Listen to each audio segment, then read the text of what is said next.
هەفتەیە زیاترە هیچ پێ ناخورێت دەخشێتەوە ئەستور بوو وزگی چەند عیادەیەکی کردبوو دیار بۆ علاجیان بۆ نووسبوو استفادەی نەکرد پاشەوەی هاتە ئێرە لای ئێمە کلێ زەعیف بوو ئەوەندە ڕشاب بوو ئەوەندە بێتاقەت بوو.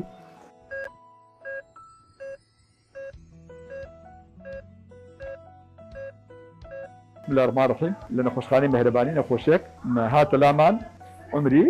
نزیکەی 70 ساڵ بوو ڕخۆڵەی گیرا بوو هەفتەیە بوو مراجعەی دەکرد لە عیادەکان استفادەی نەکرد چکە زگی دێشا و ئەستور بوو دواتر هاتە لای ئێمە بینیمان زۆر لەشی کەم ئاو بوو تووشی جەفاف بوو و کلێکانی زەعیف بوون لەگەڵ دکتۆر عەلی تەباخی کلیە بینیمان و داخڵمان کرد و پاش ئەوەی کلێکانمان باش کردەوە توانیمان فحوساتی زیاتری بۆ بکەین مفراسی بۆ بکەین دەرکەوت گرەیەکی بوو دەرخۆڵەی باریکە بۆمان بڕی و لە حیممان کرد بە جیهازی ستاپلەر بۆ گرێکە بوو ئینشاڵڵا استفادە دەکات. زۆر سپاس.